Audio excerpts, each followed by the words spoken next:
13 de febrero de 1970, el día más importante del heavy metal, día de su nacimiento y día del nacimiento del álbum más importante de la historia. El álbum que dio origen a todo lo que hoy conocemos como metal. Quizás fruto de las casualidades, de la mala suerte y quizás de la alineación de los astros que dieron cabida a lo que hoy conocemos como el debut de la gran banda Black Sabbath. Sean todos bienvenidos a un nuevo video de su canal Impunche Metálico. Hoy para hablar de la banda más grande de la historia.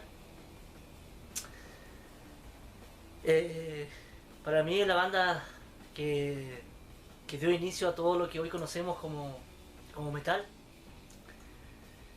Y hoy hablaremos también de lo que fueron sus orígenes y de todo el legado tan importante que nos entregó. Para empezar, obviamente tenemos que hablar de cómo inició esta banda y los motivos del porqué. La ciudad de Birmingham venía padeciendo lo que fue la Segunda Guerra Mundial. Aún sus edificios estaban levantándose. Y esta ciudad, para los jóvenes, no era una ciudad de oportunidades. Lo único que les quedaba era trabajar en metalúrgicas o minas. Y esto dio a que muchas bandas de jóvenes tuvieron los sueños de salir de este sombrío futuro que se les avecinaba. Ahí tenemos la banda Judas Priest, por ejemplo. Y estos jóvenes, Frank, Tony Iommi, que de muy joven fue, por así decirlo, llamado a ser músico. Tocó el acordeón cuando era niño, fue el primer instrumento que tuvo en sus manos. Luego pasó a conocer lo que era el sonido de la guitarra. Junto a Terry Gisel, Butler, a Bill Ward, baterista, y el gran John Michael Osborne, que hoy conocemos como Ozzy, formaron la banda más importante de la historia.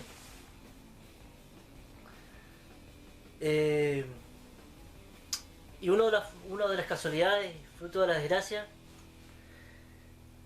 aconteció cuando Tony tenía aproximadamente 17 años. Ya había formado la banda, que en el comienzo tuvo el nombre de Polka Tulk y más tarde pasaría a llamarse Heart. Y en esa época, obviamente que ellos debían trabajar, aunque eran muy jóvenes, para mantener a su familia. Y Tony, por aquella época trabajaba en una metalúrgica, y por esas cosas del destino lo quiso así. Ya había renunciado para dedicarse por completo a la banda, y por insistencia de su madre, fue su último día laboral, en el cual uno de sus compañeros, que manejaba una prensa, no asistió al trabajo, por lo que el turno tuvo que cubrirlo de Tony.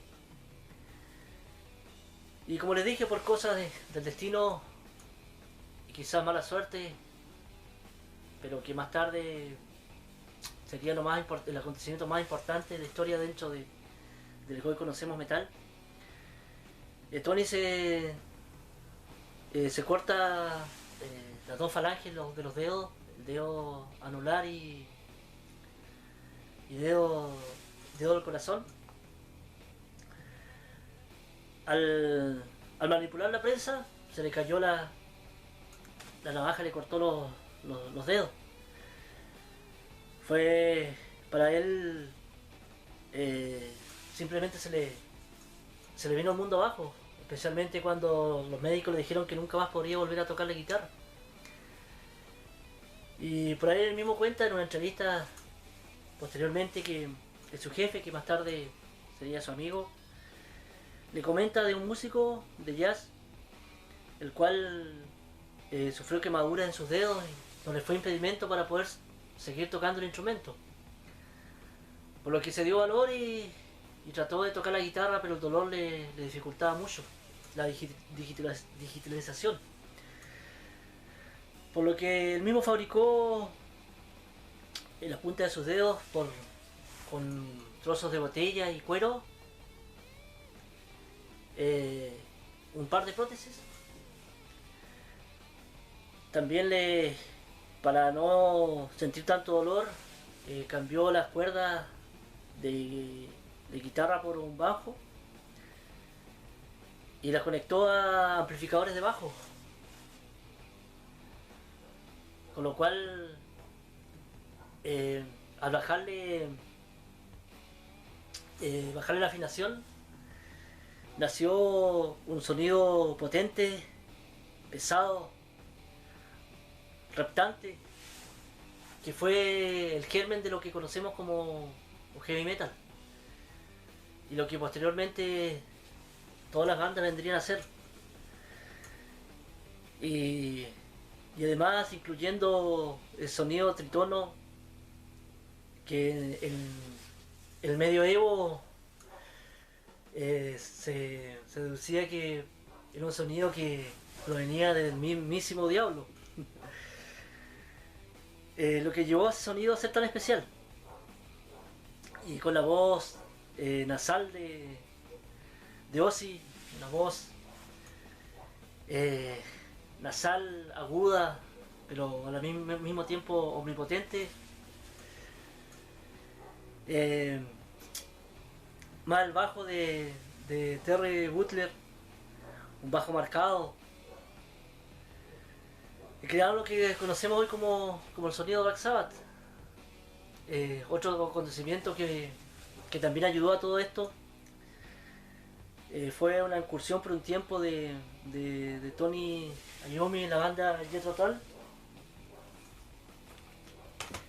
banda importante de lo que se refiere a rock progresivo, el cual estuvo solo un tiempo, pero fue suficiente como para captar un poco de las ideas de lo que era rock progresivo, influenciado claramente también por otras bandas de blues rock y de hard rock, el psicodélico, bandas como Cream,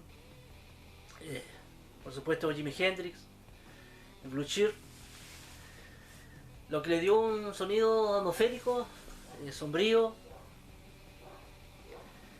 de ritmo pesado y más sus líricas de ambiente tétrico, religioso, que hablaba de desolación, mucha rabia en sus canciones y también temas existenciales. Hicieron que este debut fuera tan importante.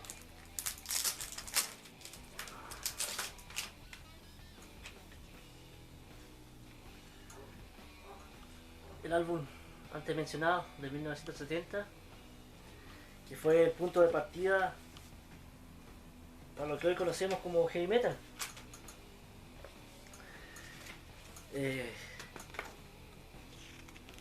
Las canciones obviamente hablaban de un mundo sombrío, tétrico,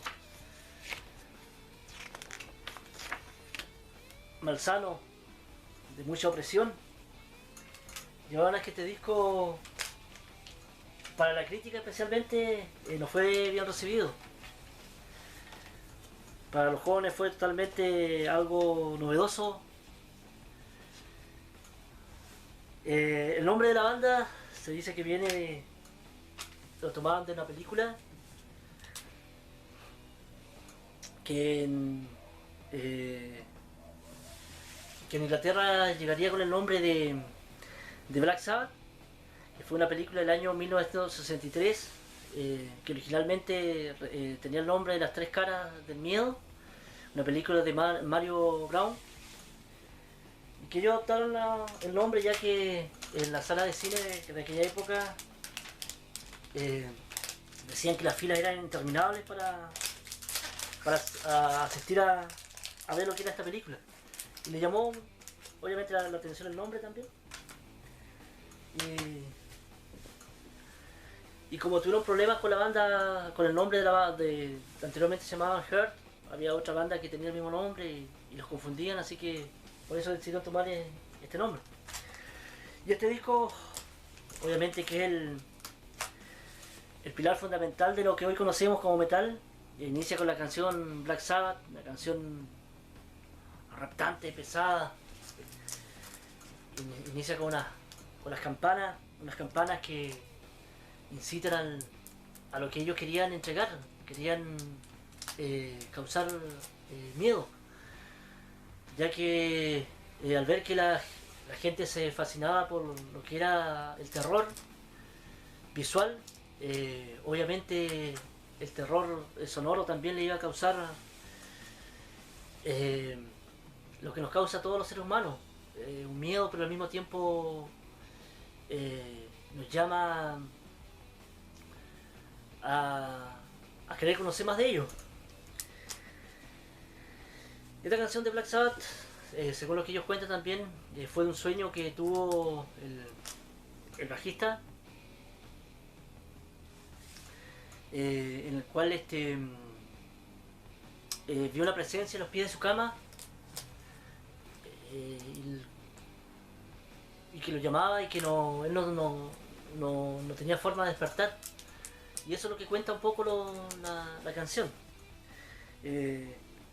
La canción del Visor, otra canción importante,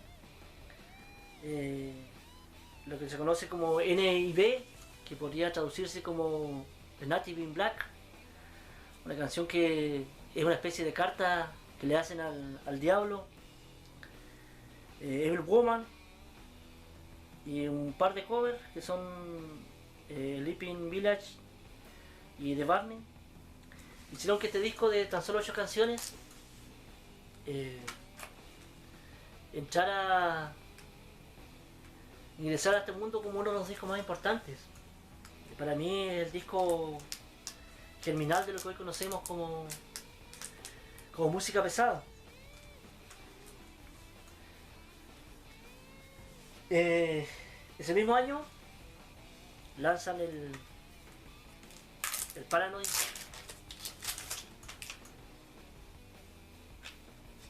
otro disco importante dentro del metal, fundamental. Aunque ya habían bandas que usaban, por ejemplo, el tritono, como la banda Iron Butterfly, con su canción Alargada la Vida, o los mismos Beatles que usaban ese tipo de sonido, y nunca lo llevaron tan lejos como lo llevó Black Sabbath. Ni siquiera Led Zeppelin fue capaz de llegar a esa tonalidad, a causar esa sensación. Aunque el nombre de heavy metal algunos se lo dan a bandas como Stephen Wolf con su canción Born to Wild, Black Sabbath obviamente llevó el germen un poco más allá. Este disco es fundamental para lo que conocemos como heavy metal. Tiene las canciones más representativas del género, que aún hoy suenan como es un tipo de música que traspasa generaciones, que es atemporal. Canciones como War Pig, La Paranoid, Mítica, Planet Caravan, que es una canción un tanto acústica, pero cautivadora, Iron Man, Electric Funeral, Hall of Doom, Rat Salad, Jack the Stripper, pasaron a ser fundamentales en lo que hoy se conoce como metal. En este disco quizás hay un cambio, habla un poco más de lo que es la sociedad, de lo que es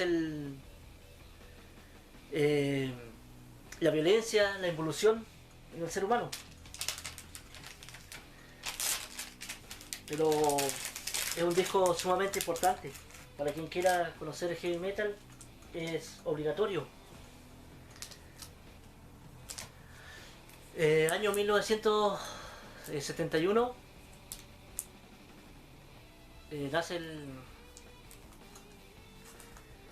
Master of Reality. Ya estos discos son influencia para todo lo que hoy conocemos como metal, desde Metallica, Pantera a Soundgarden. Todo lo que hoy conocemos como Doom Metal, Stoner. Para mí este disco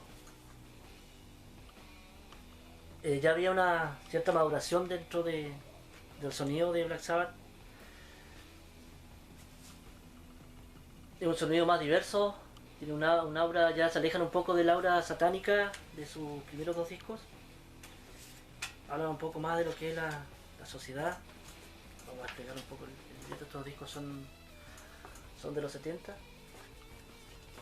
Vamos a hacer un pequeño póster.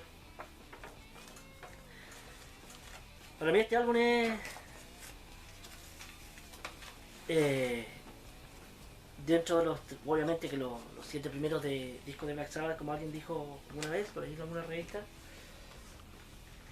que decía que solamente puedes confiar en ti y en los 7 discos de Black Sabbath, los 7 primeros. Eso habla mucho de la importancia de esta banda. Creo que no hay ninguna banda en la historia que tenga una seguidilla de discos tan importantes, que ha dado tanto al metal. En este álbum apreciamos canciones como Sweet Left, After Forever, Ember, Children of the Grave, Lord of the World, Solicitude, Into the Void, que dieron nacimiento a lo que podemos llamar Doom Metal, por lo pesado y tétrico del sonido, como les dije, raptante. Luego vendría lo que el año 1972 lanzan el volumen 4. Este disco iba a recibir el nombre de Snowblind, pero por sugerencia del manager decidió cambiarlo por el nombre de volumen 4. O si más tarde diría que fue una gran estupidez, porque en ningún momento hubo un volumen 1, un volumen 2, un volumen 3. Pero bueno, se lanzó de esa forma, quizás para emular un poco lo que fue Led Zeppelin, que no le colocaba nombre a sus discos. En este disco ya apreciamos un cierto cambio, podemos apreciar la banda, se decantan un poco más por el progresivo. Especialmente la forma de las canciones, ya que tienen partes también. Canciones como Will of the Confusion, Tomorrow's Dreams, Changers, Supernauts, la que nombré Snowblind, el Lagoon Sunrise, canciones importantes en la historia. Todos estos discos son obligatorios para quien quiere conocer heavy metal. Te puede gustar o no Black Sabbath, debes conocerlo igual. Para conocer de dónde provienen todos estos sonidos tan lúgubres, que han pasado de generación en generación. El año 1973 lanzan el Sabbath Bloody Sabbath. También debo decir que los primeros 4 álbumes, la crítica los destrozó estos discos, especialmente la revista Rolling Stone. Para ellos era un mojón con un poco más de olor a lo que era Cream. pero de esa forma fueron tratados esos discos. Y este disco fue el primero, la crítica lo consideró un buen álbum.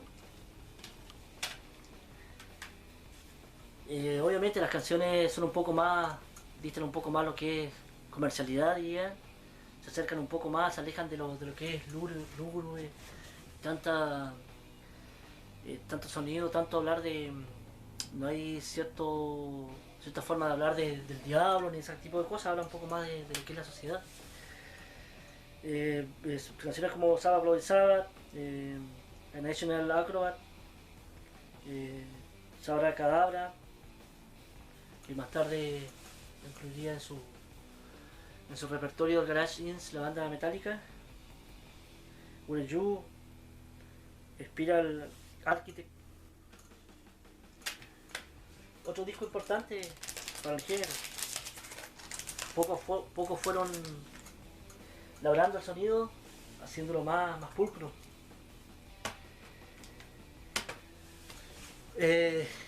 Luego, año 1975, lanzan el Sabotage. También mantiene unos retazos más de música progresiva, disco importante también. Ya venían un poco de problemas en temas de adicción. Lo que Ozzy Osbourne siempre fue un personaje. Por ahí se cuenta Tony que cuando fue a la audición, cuando eran jóvenes y formaron la banda, Ozzy llegó solamente con un zapato y el otro zapato tirado del cordón. Y Tony le abre la puerta y le pregunta qué hacía con eso, o qué era eso lo que llevaba arrastrando. Dijo, es mi mascota. A ese nivel de locura llegaba Ozzy. Siempre fue un tipo especial. Más tarde seguiremos hablando de lo que fue su legado musical y todo lo que conllevó. Año 1976 nace el Technical Ecstasy, que no fue un disco muy bien recibido y tampoco cumplió la función de estos discos, que en un comienzo no fueron muy aceptados, pero el tiempo le dio la razón. En cambio este disco no pasó eso. Quizá ya la banda venía con problemas, como le dije, de adicción, no estaban ya centrados en lo que era la música. Además que este disco incluye un poco de lo que es sonidos de sintetizadores, y lo hace un álbum ya diferente. No tiene el mismo clima que tuvieron los álbumes anteriores. Y luego el año 1978 llegaría el último álbum de Ozzy dentro de la banda, el Never Shall Die. Antes de ser grabado este disco, ya Ozzy ya había renunciado a la banda, se fue por un tiempo, y solo 3 días antes de iniciado las grabaciones de este disco, regresó y Tony siempre decía que le tuvo mucho aprecio, así que decidió incluirlo dentro de lo que eran las grabaciones. Se hizo un disco muy complejo, ya que Ozzy no quiso cantar las canciones que ya tenían creadas, así que tuvieron que prácticamente entrar al estudio sin ninguna idea, y tuvieron que haciendo ideas en el camino. Así que el disco resultó un disco irregular. Ya más tarde ya prácticamente ni siquiera iba a ensayos, así que tomaron la decisión de despedirlo. Y fue Bill Ward el encargado de decirle que estaba fuera de la banda. Según él, Tony le pidió que le diga de la forma más sutil, pero ya habían tantos encontrones que al momento de decirle simplemente le dijo, está fuera. Eh, por aquella época ellos tenían un manager, eh, el cual era partícipe también su hija Sharon Arden, que a petición de su padre le pidió a Sharon que trate de cuidar a Ozzy, de que no malgaste su dinero o trata de enmendarlo en lo que más podía. Y eso llevó a que más tarde ambos se enamoraran y Sharon sea la responsable de que Ozzy aún lo mantengamos vivo quizás. Trató de enmendar lo que más pudo, le llevó a su carrera y por más que se diga que Ozzy es prácticamente manejado por su esposa, gracias a ella creo que Ozzy pudo mantener una carrera sobrio y limpiarse de todo lo que la vida le había acarreado y que le iba a llevar quizás a la muerte. Y por misma recomendación de Sharon, ingresó a la banda Ronnie James Dio, que venía de la banda Rainbow, banda importante dentro de lo que es hard rock también y metal, liderada por el guitarrista Ritchie Blackmore, que venía de la banda Deep Purple, y encontró en Ronnie una voz, una de las voces más grandes de la historia del metal. Para mí, la etapa de Ozzy Osbourne dentro de Black Sabbath es sagrada. Nadie se le va a igualar. Algunos dicen que prefieren la etapa de Dio, pero bueno. Para gustos, colores, y nadie niega la importancia de Ronnie. Le dio otro tipo de aire a la banda, que ya venía desgastada. En el año 1980, con Ronnie lanzan otro de los discos importantes del metal, el Heaven or Hell. Un disco de época.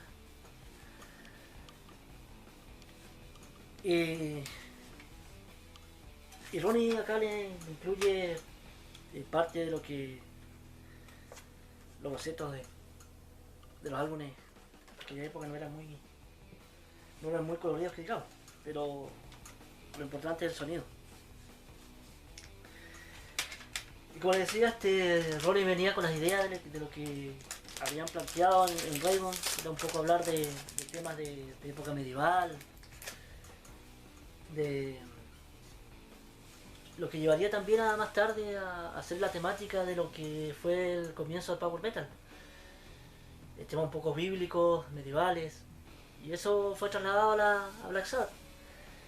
Y acá tenemos canciones primordiales en lo que heavy metal se refiere, como la Neon Knights, Children of the Sea, Lady Evil, la Heaven and Hell, Wishing Bill, Die Young, la Walk Away y el último tema, el octavo, Lonely is the World. Son canciones que ayudaban a Black Sabbath a aparecer como a devolverle un poco lo que fue el sonido. El cambio que podemos notar también es que Dio cantaba sobre los riffs, a diferencia de Ozzy, que cantaba después de los riffs. Entonces, por la voz potente que tenía Ronnie, no era opacado por el sonido pesado de la banda. Por eso algunos dicen que Dio, obviamente, como la calidad vocal no se le iguala a Ozzy por ningún motivo. Es una voz muy versátil, muy potente, pero como les dije, la esencia de la forma de cantar de Ozzy lo hace ser para mí único. Para mí no necesariamente un vocalista debe tener una voz privilegiada, sino que debe tener carisma, feeling y saber transmitir lo que lo que letrísticamente la banda quiere entregar. Año 1981, este disco lo tengo sellado, en la época de los 80. Lanzan el More Rule, que para algunos no fue un álbum que bajó un poco la calidad del anterior, pero para mí es sumamente importante. Canciones como Country Hill, The Moon Rules, Signer o The Southern Cruise, canciones emblemáticas. Y ese mismo año sería despedido Ronnie James Dio de la banda, acusado por Tony Iommi que Ronnie se camuflaba dentro del estudio de grabación durante las noches para subirle el tono de la voz. Nunca se sabrá si eso es verdad. Pero lo que Dio decía más tarde es que se sentía muy apagado dentro de la banda, su idea no era muy tomada en cuenta. Pero bueno, fue una buena decisión también, porque Ronnie continuó una carrera importante fuera de la banda también. Y para mí, Black Sabbath, su época primordial y la que fue realmente importante para la historia fue esta, hasta este año, 1981. De aquí en más comienzan a irse los integrantes de la banda. Más tarde quedaría Tony Iommi prácticamente solo. El año 1983 lanzan el álbum Born Again, un álbum donde en el comienzo estuvo Dave Coverdale de la banda Whitesnake, estuvo incluido dentro de lo que iba a ser el álbum, pero a última hora se retractó y ingresó Ian Gillan de la banda Deep Purple. Para lo que fueron los shows en vivo, son realmente anecdóticos para los que vivieron aquella época, y por ahí deben haber algún tipo de grabaciones donde Tony Iommi y Ian Gill se peleaban por cuál de las dos canciones finalizar el show, o si era Paranoid o era la Smoke on the Water. Así que finalmente la pulseada lo ganaba Ian Gillan y finalizaba el show con la Smoke on the Water. Y de ahí en más pasaron grandes exponentes del género como Glenn Hughes, Tony Martin, que para algunos es importante. Incluso he escuchado decir a gente que la época más, o los discos que más les agrada de la época de Tony Martin. No son malos discos, pero indudablemente la época de Tony Martin también fue importante. Para mí los discos, especialmente el Eternal Idol del 87 y el Endless Cross del 89 son discos importantes. Pero para mí solamente son discos de gran calidad. Ya no cumplieron la función del legado que entregó Black Sabbath, especialmente en sus comienzos. Pero bueno, como les dije, pasaron grandes exponentes, entre ellos Eric Singer y Cozy Powell, lo que ayudaron un poco a mantener el flote a Tony Iommi, que por su parte su intención era lanzar álbumes solistas, y lo que llevó un poco a a que el nombre de Black Sabbath de cierta manera fuera manchado por la poca calidad que tuvieron aquellos discos. Aunque, bueno, eh, luego vendrían un par de reuniones en Live Aid del año 85, eh, un show de beneficio que vio a bandas importantes reunidas en aquel evento, como la banda de Who, Led Zeppelin, que nombramos anteriormente, y por supuesto la banda Black Sabbath. Por aquella época Rob Halford venía haciendo colaboraciones dentro de lo que eran los shows,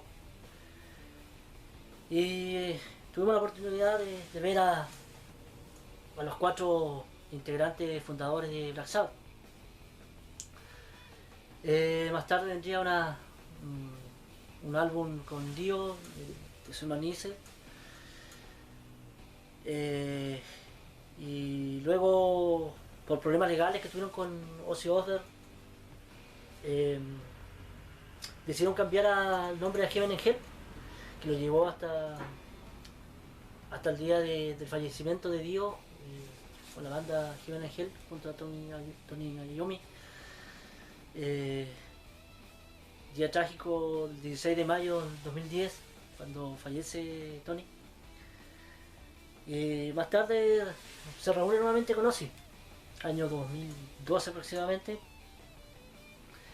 ya a modo de terminar la etapa que nunca se terminaron de culminar con Ozzy Osbourne. Lanzaron el álbum 13, un disco que recoge un poco la esencia de lo que fue la banda en sus comienzos. Un buen disco, un buen álbum. Tal vez para apreciar un poco lo que hubiese pasado si la banda hubiese continuado en los 80 con la formación original. Pero bueno, más allá de un caso anecdótico, decidieron hacer una gira de despedida junto a Ozzy. Y bueno, ya es difícil volverlo a ver reunidos, pero nunca se pierde la esperanza. Quizás en algún show posterior podremos ver a esta gran banda en vivo, ya una banda ya veterana, pero que ya entregó mucho al metal. Ahora vamos a hablar un poco de la época de Ozzy y la época de Dio, que para mí son las épocas más importantes, y sus respectivos trabajos solistas. Ozzy siempre se codió con grandes músicos. En un comienzo con Randy Root, un gran guitarrista, quizás uno de los primeros en incursionar en el sonido neoclásico. Lanzaron el Wizard of Oz,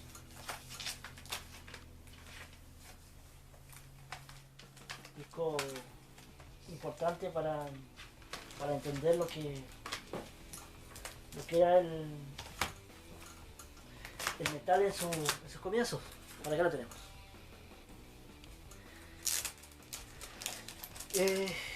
Gran álbum. Acá hacemos la canción Crazy Train, que es una de las más representativas del repertorio de Ozzy, pero obviamente tiene canciones muy importantes como Mr. Crowley.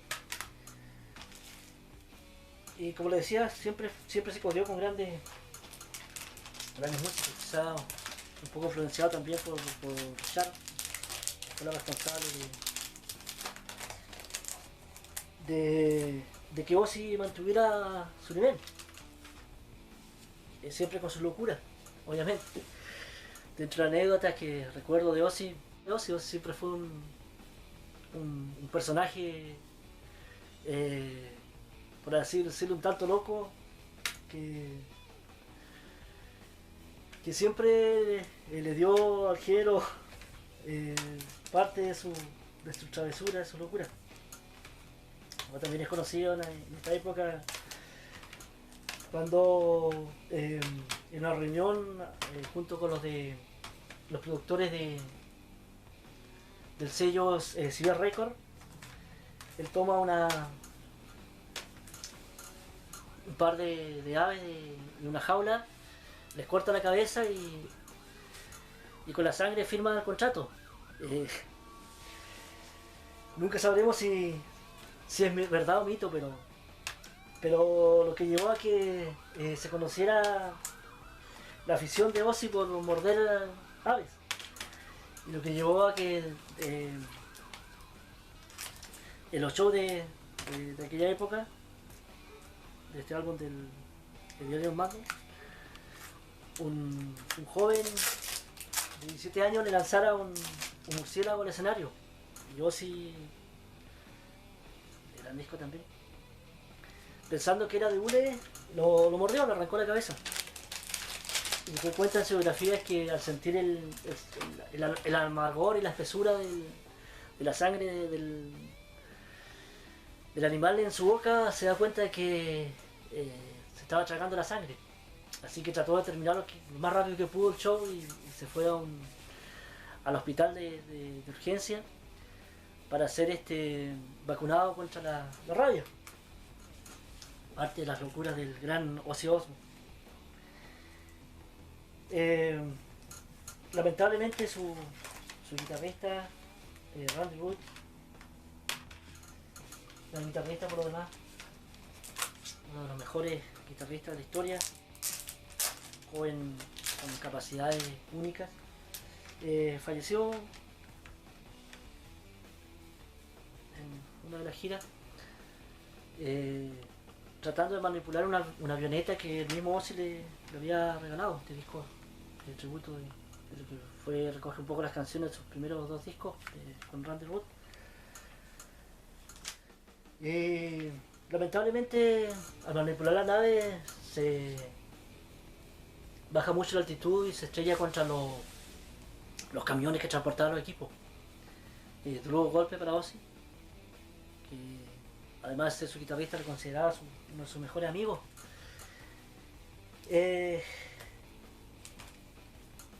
Pero bueno, siempre manteniendo buenos guitarristas como Jake Lee o Zakk Wylde. Lanzó el álbum que lleva por nombre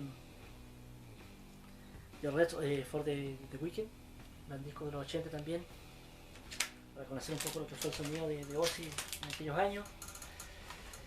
Me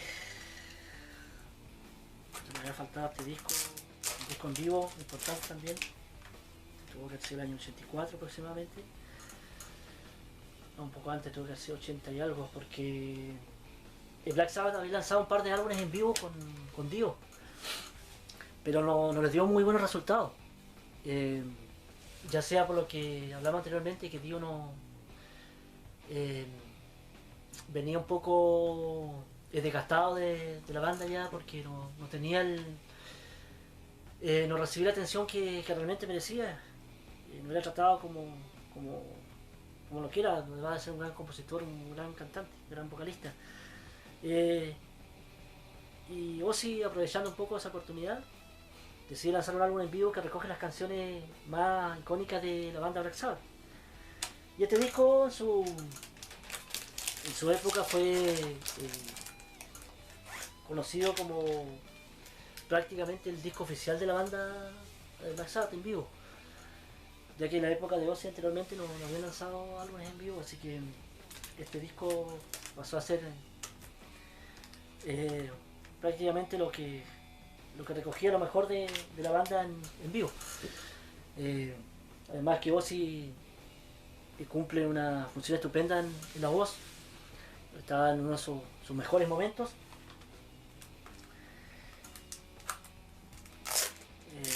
Luego viene este disco, también mediados de los 80, el No More Tears. Por esta época Ozzy ya estaba dejando un poco lo que era el tema de la droga, venía con un cierto bajón anímico, y en este disco también participa, ya había una gran amistad entre Lemmy Kilmister y Ozzy, le ayuda un poco a componer algunas canciones. También hay una participación del guitarrista Slash. La canción El Racer, compuesta por Lemmy,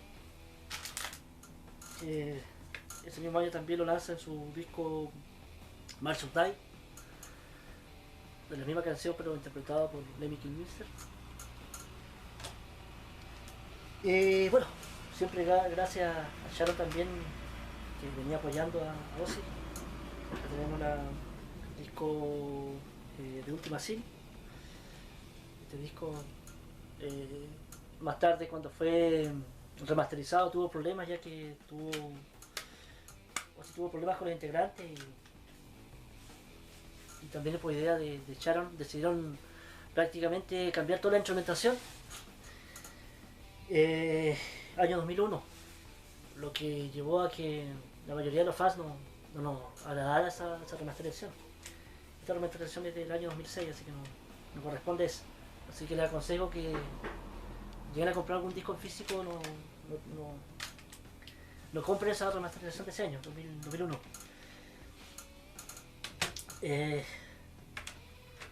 Ya por aquella época, 96, a Ozzy se le es prohibido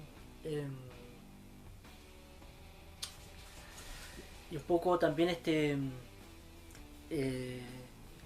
no hacer partícipe de lo que fue Lollapalooza de aquel año, y por lo que Sharon decidió hacer su propio show, el Ozfest, donde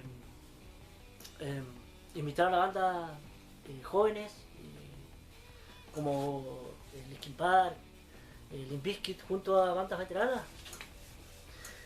y lo que hizo hacer ese show importante hasta el día de hoy. Reúne diferentes tipos de géneros dentro del metal, no van en bandas en específico, lo que lo llevó a ser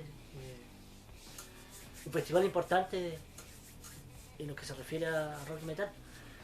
Siempre Sharon con nuestra idea de hacer buenos negocios, de llevar por un buen camino a Ozzy. Luego, bueno, viene un reality show a mediados de los 2000 que muchos llevó a pensar de que Ozzy ya estaba más interesado en figurar que en hacer música, pero Ozzy ya entregó todo lo que tenía que haber entregado a la música, mucho no se le puede pedir.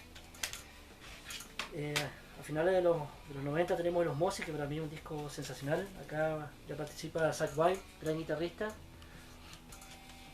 junto a Robert Trujillo, que lo conocemos en Metallica. Vamos a mostrar un poco la carátula. Grandísimo disco.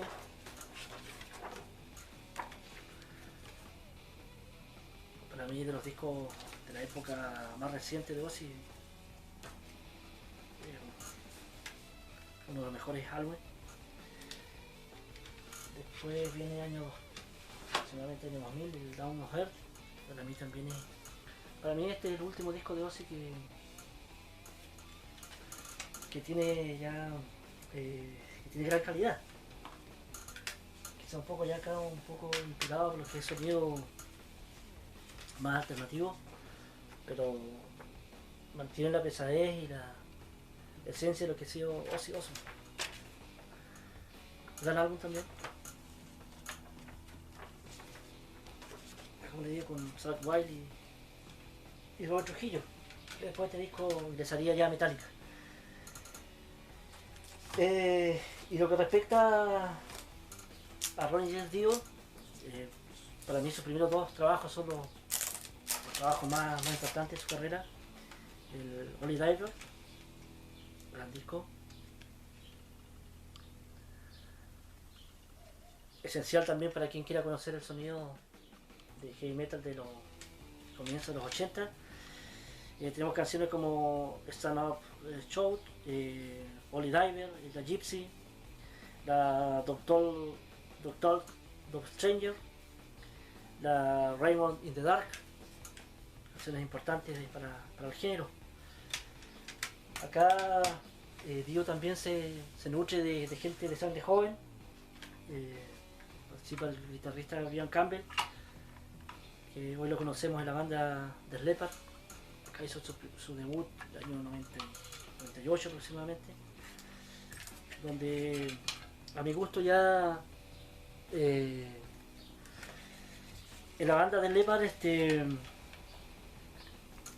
Vivian Campbell no cumple la función que él podía dar. Creo que es un gran guitarrista, y esta banda, ya por el hecho de cantarse un poco lo que es el sonido más pop que rock, aunque últimamente igual han entregado trabajos rescatables, pero este guitarrista puede mucho más. Para mí es un gran guitarrista desperdiciado dentro de la escena.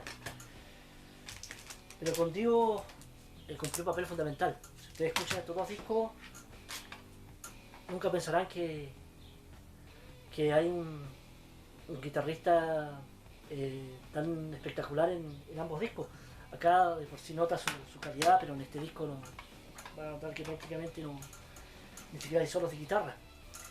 El segundo álbum lo tengo sellado, el The Last in Line, donde aparecen canciones como Rock, The Last in Line, I Spirit of Night, Evil High, Mystery o la Egypt, la última canción. Para mí estos dos discos son fundamentales en la discografía de Dio. Luego vienen otros discos también de calidad, pero para mí estos dos discos son fundamentales en su discografía. Y para quien quiera introducirse al sonido de lo que fue Dio, le recomiendo el álbum The Best of Diamond. Recoge los 5 primeros álbumes de este gran vocalista. Disco fundamental. Si quieren comenzar con Dio, les recomiendo de por sí este disco. Y creo que ya para dar por finalizado vamos a hablar de un par de tributos. Como le había mencionado anteriormente en el video de Judas, aparte de esos tributos que le mostré, creo que otro de los grandes tributos para mí es Night in Black, un tributo que se hizo a la banda Black Sabbath, como aparece en la carátula, a finales de los 90, donde inclusive al saber que se iba a hacer este tipo de tributo a la banda, varias bandas querían participar, obviamente, todas querían ser partícipes de este disco. Algunos inclusive terminaron sus giras para ser partícipes de este gran disco, que espectacular, donde recoge cada uno de los... Son cartas esotéricas que clavan un poco la esencia de cada una de las bandas que participan acá. Tenemos bandas como Megadeth, White Zombie, Biosar, Sepultura, Corrosion of Conformity, Bruce Dickinson, que hace una colaboración con la banda Gospel, Ugly Kid Joe, Faith No More, Rob Halford, Type of Negative, algunos de las bandas participantes. Lo hacen un tributo excepcional. Recogen un poco lo que fue la primera etapa de la banda, de Black Sabbath, pero hecho con calidad, por sobre todas las cosas, y con una parte, la canción siguiente.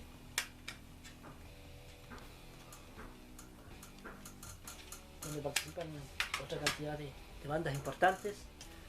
Acá tenemos a Godsmack, Megadeth, Pantera, Slayer, System of Down, Primus, Static X, Machine Head, Soulfly, y al igual que la primera carátula también es algo similar. Luego viene una tercera parte que ya no es lo mismo, ya como les fue muy bien a estos discos, quisieron continuar con el negocio y ya no tiene la misma esencia que los primeros dos discos. Se lo recomiendo ampliamente que quieran, si no tienen la posibilidad de conseguirlo, porque ya es muy difícil, creo que ya están fuera de...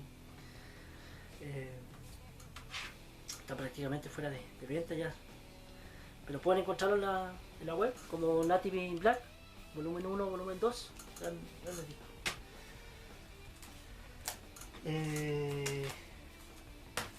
Y también tenemos un tributo a Dio. Después de su fallecimiento en 2010 lanzan un álbum tributo, un grande ponente de la escena y amigos también del gran Dio. El disco no lo tengo sellado, gran disco. Tenemos a Anthrax, tenemos a Corey Taylor, a Aleston, Scorpion, Doro, Glenn Hughes, Rod Halford, a Metallica, que le hace un medley. Recoge gran parte de acá se recoge gran parte de lo que fue la discografía de gran Dio. Así que también recomendable este gran tributo.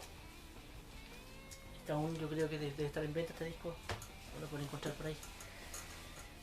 Y eso como para finalizar lo que es un poco la historia de esta grandísima banda, que más allá de que algunos especialmente la gente que ya escucha un metal más sofisticado, puede decir que esta banda es una banda obsoleta, que su sonido es sencillo, que hasta un niño de 14 años puede hacer sus canciones, pero estamos hablando de la banda que fue el germen principal de lo que es el metal. Aún a día de hoy es una banda temporal que es influyente en todo lo que es sentido de la palabra, de lo que es los géneros del metal hasta hoy en día. Así que para mí es banda fundamental, te guste o no, obligación escuchar Black Sabbath, especialmente su primera época que vimos acá. Así que eso lo tengo por ahora, amigos. Quizá antes de fin de año trataremos de lanzar algún otro video, y si no, bueno, nos veremos el próximo año, si Dios quiere. Así que denle like al video, campana de notificación para estar al tanto de lo que estaremos lanzando prontamente, y suscríbanse, que también es súper importante para seguir impartiendo lo que es conocimiento de lo que he adquirido a través del tiempo en cuanto a lo que es música, rock y metal. Así que un placer, amigos.